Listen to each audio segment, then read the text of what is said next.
We got news on receiver room, quarterback, and a new running back. Yeah, spring is chock full of excitement.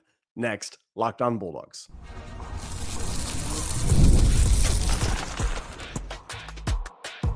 You are Locked On Bulldogs, your daily podcast on the Georgia Bulldogs. Part of the Locked On Podcast Network, your team every day. Welcome back, everybody. This is Locked On Bulldogs, part of the Locked On Podcast Network, your team every single day. I am Clint. Daniel's not here with us today, but we appreciate you being the first listener of the day. The everydayers who are here every single time have to jump on, have to get with it, and have to be here, as well as the loyal third segment listeners, those who listen all the way to the end, the 199. We appreciate y'all so very much. First listeners, y'all here. For fans, by fans. Today's episode is brought to you by FanDuel, FanDuel.com. More on them in a moment. We love FanDuel. Today, I'm talking about three things. I'm talking about a wide receiver who's going to be a monster, and it's because Kirby is chatting, and I'm going to translate it for you because you have to have a degree in Kirby to really understand what he's saying. He gives you what you don't want, but what you need when he talks, and he's talking about a couple of dudes, and you need to pay attention because it might change the offense next year. Second thing we're going to be talking about is that said wide receiver had notable things to say about a quarterback, and I'm here to tell you, get with the program on that news as well. And then lastly, a new running back. Georgia has a new running back in the backfield that you need to pay attention to as well.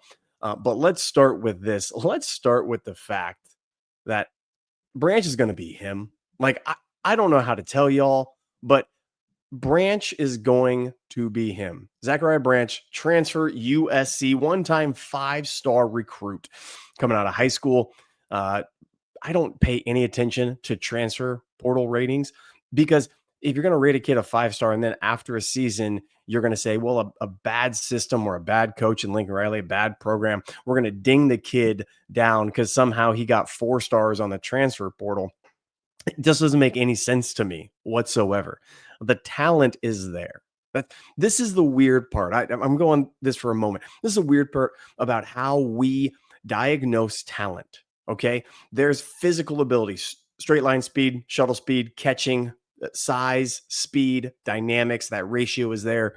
Okay, that's one part of it. They have to understand. The second part is coachability. Are you somebody who can be coached, wants to be coached, can be developed? So there's just God-given talent, there's adaptability and coachability, and then there's the aspect of how do we get over the hump? How do I not only get coached, how do I develop? What is my long-term? Did I ascend too quick? Did I peak too soon? And by all accounts, when we grade these guys coming out of other programs like USC, who's not a good program, and we downplay them because of a down year statistically or because the team didn't, it just doesn't make any sense to me. Channing Tindall's my favorite example of this, of a guy that talent, size, speed there, it just clicked at a certain point. And so Zachariah Branch has the absolute ability to be the dude. Okay. And I know this because every single person said this is one of the top wide receivers coming out of high school. Unequivocally. Okay. Second thing, he went to a school, USC, that did promote itself as a high flying offense, a guy who can utilize explosiveness, who can utilize, catch the ball, run with the ball. And he gets over to Georgia. Now, a couple things with what he said. He said a number of things, talked about spring ball, talked about what's happening at Georgia. And he said it was the easiest decision to come to Georgia. And he noted the camaraderie and the brotherhood. He said, this is a family. Some guys talk about culture. He's not trying to throw shade, but he's been around enough. He transferred out. He came with his brother over to Georgia. His brother came with him. Either way, they came together. And he said, it's the brotherhood. It's the family. These guys are for each other, with each other, behind each other all the time. And he noted the culture. Now, Georgia's been assaulted, just assaulted in culture recently. Speeding tickets. Guys can't drive. Kirby Smart's losing. He needs to go to jail. Kirby Smart. Okay. Again, I'm here to tell you, just there are two things true. It needs to stop. The speeding must stop. Okay. Just point blank. There's a player-only meeting that took place. Coaches weren't like, needs to stop. Secondly, part of the culture is holding responsibility to those who actually are responsible. And those who are responsible are the ones speeding. And Branch is saying, we are all here together. The culture is excellence. The culture is progression. We have a couple of numbskulls who are being idiots about it, and they're going to be dealt with. And it happens. It's inexcusable. But he's saying, I came over here. It was the easiest decision because they make me competitive. They're all in it together, and they're going to develop me and take my talent and take my ascension up to the next level because we're all here for the same goal. Now, if you understand anything about team dynamics, and you take any team, any place, anywhere, team dynamics says we have to get all going in the same direction. That's it. What's the goal of the offense? Score points. What's the goal of the defense? Stop them. How do you win a game? Score more points than the other team. How do you do so? Work your tail off. So Branch said, easiest decision to come to Georgia. That was point one. Point two of what he said, it was actually the Kirbynese. Now, I want to tell you what he said, okay? Because it's important to hear it from the man, all right? And it's important for you to try to translate Kirbynese of the wide receiver room. We saw a massive downgrade last year in wide receiver. This is what he says. Extreme quickness, explosive playmaker, got to find ways to get him the ball. And then he said this, Kirby. So that's just raw talent. He's a special dude. He's one of one. Okay. And he says he loves football. And that's the number one quality you have to have at Georgia. Who's somebody that's not at Georgia currently? Who are guys that aren't at Georgia who didn't ascend, didn't get to where they wanted to go? You can yell at me for Justin Fields. He didn't excel at Ohio State and the NFL so far because he doesn't love football. He loves something else. Gunnar Stockton is a dude who loves football. We're going to talk about him next. Carson Beck doesn't love football. Stetson Bennett loves football, wins, succeeds, 4-time MVP of playoff games. Kirby Smart says this kid loves football. You better love and have a passion about it. And he does. He's adjusting to the speed and tempo. Okay. Practice is what Kirby cares about. So he says of Branch, he's an explosive playmaker. So talent, unquestionably check. Kirby says, done. Second thing, he loves football. Done. I could coach him. That's the point two that he says. And point three, it's the grind. He says, can you get on the same page of not only am I talented, not only am I explosive, not only can I catch the ball and make guys miss. Okay, check. Like I said. 2, I love football. I want to get better. 3, and the way to get better at football is the grind, is day in, day out, doing the things that I know I need to do. It's the unsexy, it's the nuts and bolts of football. It's foot placement, hand placement, route running, hand signals. That's one of the things that every single transfer coming into Georgia says, even in Lincoln Riley's system, even with Branch, where he was before, he says, there are so many hand motions. There are so many signals. There is so much to learn in this offense. It is not just simply, let me get 3 routes on this tree. Let me have a quarterback look one direction, and then if it's not there, get an easy dump off to the other side with a screen or something. That's not what the offense is, because you can game plan that. Look at USC's whole entire system. Look at Lincoln Riley changing over from Oklahoma because he couldn't build something there. That's the problem. Kirby has an offense that is gimmick proof, that if you find a weakness, you're not going to just go ahead and stop the whole thing. It's gimmick proof. Now, you might not like, because you compare it to the explosiveness of their schools, those explosive offenses can be stopped. Ohio State won because they were tough in the trenches and an incredibly run-based football team. Okay. Branch says, I love football. I'm gifted at football, but more importantly, I love the grind of practice, and I'm learning it, and I'm getting up to speed with it. Kirby is telling you right now, by all of those statements, he gave you the 3 big things he cares about. And he says, this guy's going to be special. I got to get him on the field. I got to get him up to speed. He can't get on the field if he's not doing the things in practice we need him to do. But when he does, because he will, we got to get this dude the ball because he's a difference maker. He hasn't said that. Name the last time Kirby said something like that about a wide receiver. I'll wait. George Pickens, one of the most explosive wide receivers we've seen in recent years. Kirby did not say that about him. He's saying that about Branch.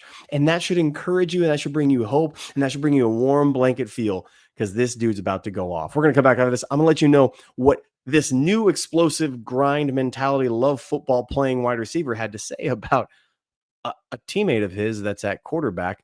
And it should perk your ears and get you just lip licking hungry for what's coming next after these. And these are, in fact, 5-Hour Energy. 5-Hour Energy is fantastic, and you need to know them right now. You need to get over there to 5hourenergy.com. Daylight savings snuck up again. Don't worry. 5-Hour Energy has your back. Extra sunshine means more fun and more time to boost and power through. 5-Hour Energy gives you that quick, refreshing pick-me-up whenever you need it. Guess what? Basketball madness is happening. I've been staying up late watching all the tournament action. 5-Hour Energy helps keep up with the day. Head over to 5hourenergy.com. Find over 15 flavors to choose from, including watermelon, blue raspberry, peach, mango. You can even build your own 12-pack or 24-pack delivered right to your door. Need one now? Grab a 5-Hour Energy shot at your local grocery and convenience store. They're everywhere. Stock up today and get energized. 5hourenergy.com. Get over there right now. They keep us going. They should keep you going as well. This explosive wide receiver, this incredible talent that loves to grind and loves the game, at Kirby Smart says fits with the culture of Georgia and into the program. We need to get him the ball. We need to get him on the field. And he's talking about him. Kirby doesn't talk about, he just doesn't talk about guys so quickly and praises them. He doesn't do it unless it's the real deal. So that's Kirby's 101. He expects him to be great. And if Kirby expects you to be great, often you are. Okay. But it's also what Branch said about Gunnar Stockton. Here's what's wild to me about Gunnar Stockton. Okay. Let me try to encourage you, for all the quarterback controversy, for all the conversations, is he guy, is he not the guy, live arm talent? Yeah. Okay. Here's what I know. We are at our best. Georgia is at its best when it is led by alpha dudes who other alphas follow. And I'm not going to get, please in the comments, I'm not using alpha male as like the other moron dudes on the internet who think that driving a fancy rig with a bald head and sunglasses from Gucci and doing nefarious things to people. I'm not talking about that dude. Okay. I'm not pay somebody $1,000 to go to a hotel in Youngstown, Ohio for a male alpha clinic over a weekend. That's not what I'm saying. I'm saying actual dudes who other people look and go, oh, that's a guy who's here to win it. That's a guy who stands on business. Okay, that's what I mean. Zach Branch, one of those dudes. Okay, straight up. Oscar Delp, one of those dudes. Brock Bowers, one of those dudes. Riding a scooter around, getting a real estate degree from Georgia, like that. That's the type of dude that looks at Gunnar Stockton and says, I want him. I don't want the other guy. I want him.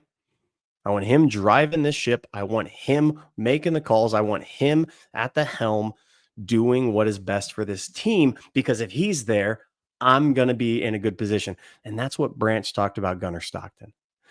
He has already won the locker room. And that is such a big part of team sports.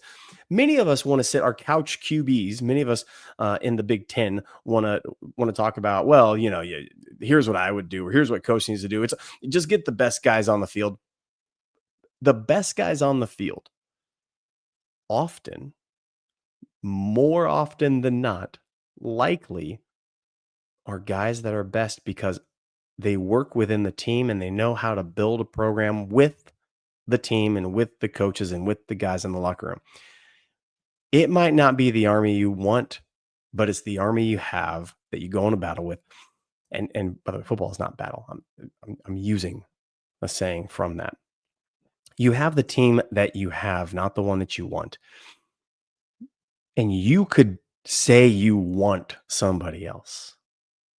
But I'm here to tell you that all the other guys, the Nate Fraziers, the branches, Oscar Delp, who had one foot out the door last year, say, give me that guy.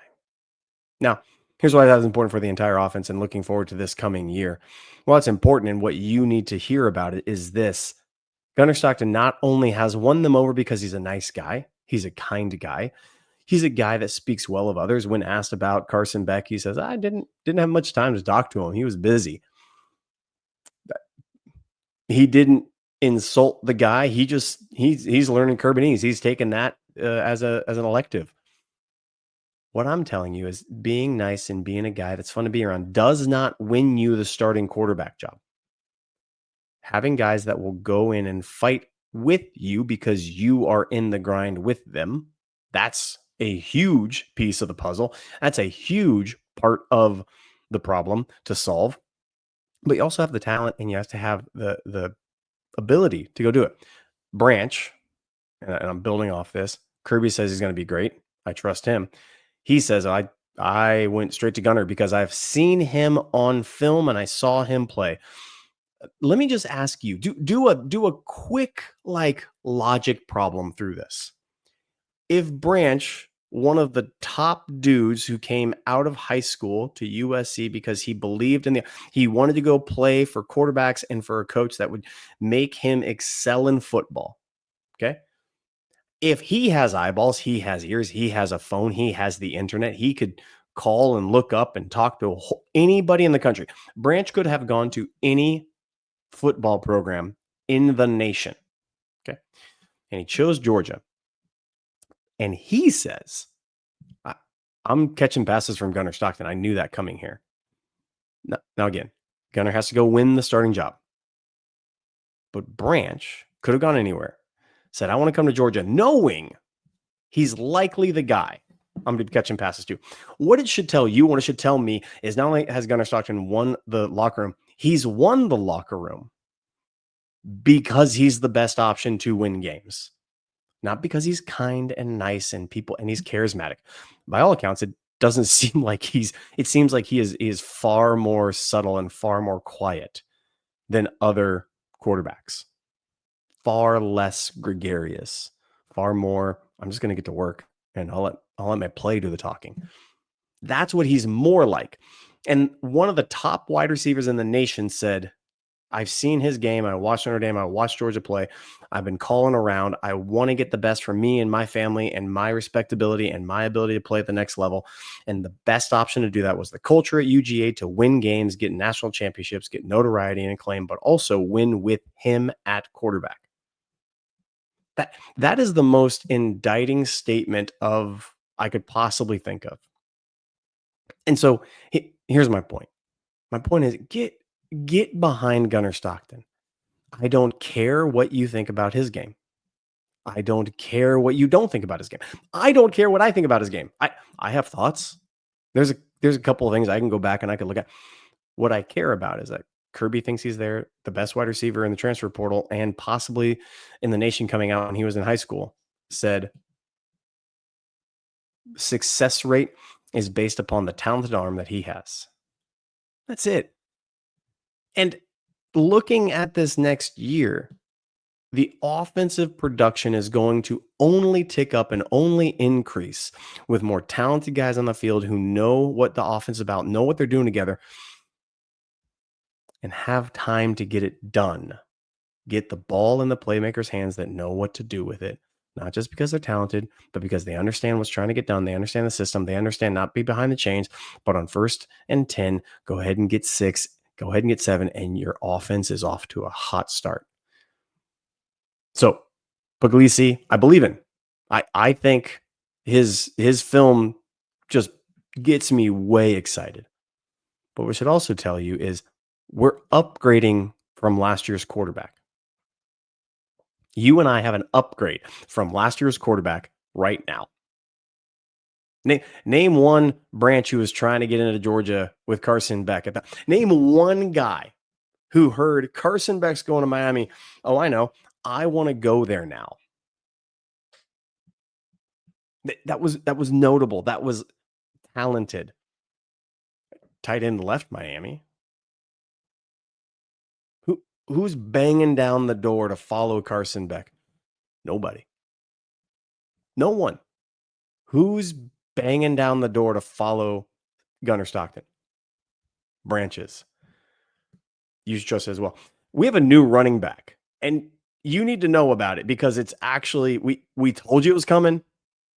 If you didn't listen to us, that's not on me. You need to know who it is. We're going to let you know who that is. But first, this. And this is, in fact, FanDuel. FanDuel's fantastic. You need to go over there right now to FanDuel.com because FanDuel gets you in the action, giving you a chance to get in like never before. New customers get $200 in bonus bets. That's $200 bonus bets when your first $5 bet wins. That's 200 extra bucks to do anything from buzzer beaters to Cinderella stories, even cutting down the nets. Stay in the action all tournament, all game long. Tournament games happening almost every day. There's always something exciting to be on the lookout for over at FanDuel.com. FanDuel app is simple to use, easy. I get paid instantaneously. I don't get to wait around. It's very, very simple. Visit FanDuel.com and get in on college hoop action all tournament long. FanDuel.com. Get in the game right now. Hey, y'all, we got a new running back. It's a running back that is new, but you've seen him before. You've seen him before on the team. You've seen him before at running back. We told you this was going to happen. We told you that we are one sore tendon away from having Dylan Bell be the main bell cow at running back.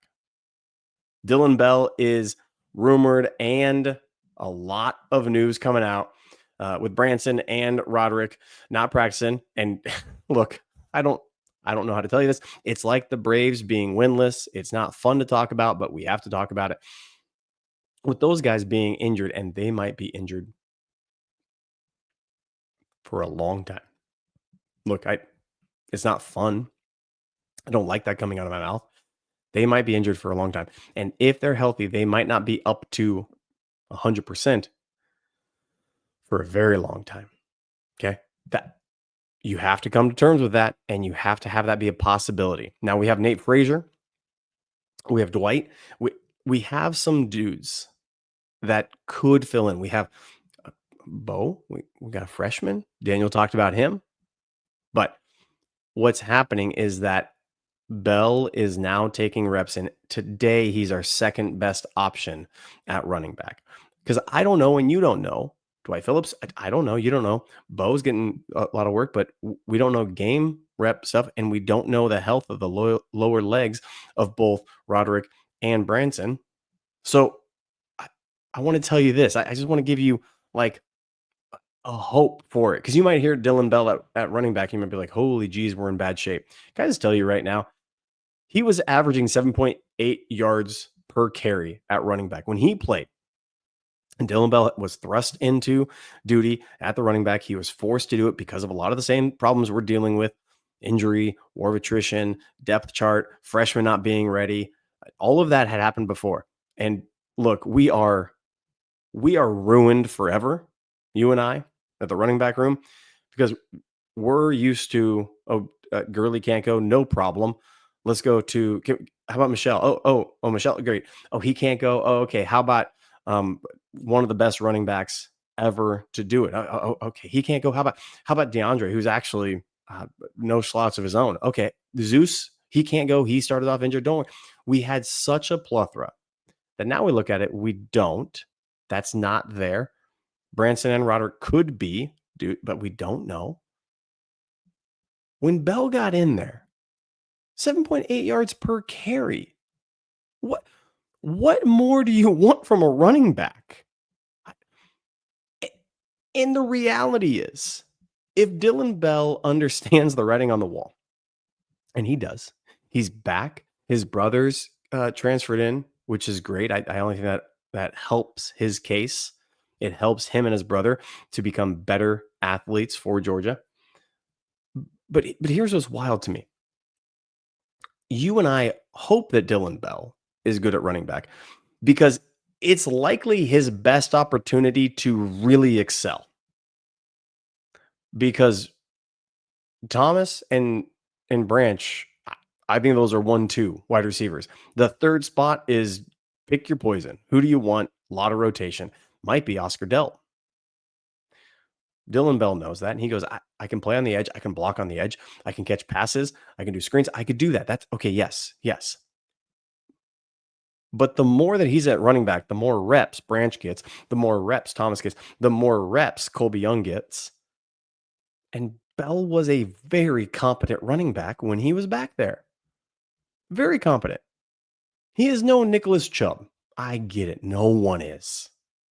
That just, period. No one is Nicholas Chubb. But he might be dang good running back for us. And he might be needed to be a dang good running back because Nate Frazier, Kirby Smart has not done this in all of his years at Georgia. And so stop wishing it. You're hoping that Kirby Smart's somebody he's not. And by the way, he's a back-to-back national championship winning coach. So I hope he doesn't change. If he does, I'm terrified. I don't like what we're doing. Kirby Smart has never, ever said, I'm going to throw one guy out there 35 attempts per game. Swift was the closest we got to that. And really, Kenny McIntosh, a couple other guys back there that really spilled him quite a bit. And even last year's rotation, when Etienne was healthy, it wasn't that case. Dylan Bell needs to be good at running back because even if one of the guys who is injured comes back, Cash Jones is going to be our fourth option. Dwight Phillips is going to be possibly an option, but more of a speed guy, more of a guy that gets him out in the passing game, more of the scuttlebutt kind of guy. Dylan Bell might be this year's third best running back if one of those guys who's injured comes back. That's a big if. And when they do, it might be game 6, not to begin the season. To begin the season, he might be our second best running back with Cash Jones spilling him on occasion for pass blocking as well as goal line work. But Dylan Bell in between the 20s, I'm okay with that. I'm really happy with it. Not only really happy, I'm kind of working myself up to get excited about it. Because while he did that, I will say this. Look at film. I think he had his most impressive offensive plays while at running back. He's a running back that might play wide receiver, not a wide receiver who plays running back. Maybe. It's yet to be seen, and that's kind of the point, right? The point is, who knows right now? The point is, let's figure it out. Let's give him some reps. And don't get mad at the kid because a couple drop balls last year. We're going to need him. And maybe he's in the same room as his brother. Maybe that only helps things. Maybe his brother comes in and transfer. Maybe the two of them together excite one another and encourage one another. And there's that camaraderie. There's that grind mentality day in, day out, doing the little nuances of running back.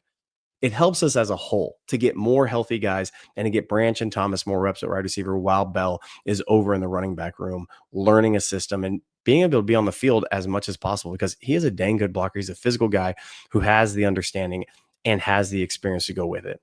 This is Locked On Bulldogs, part of Locked On Podcast Network, your team every single day. We'll be back tomorrow talking more about them Bulldogs. Can't wait for it. We'll see you guys then.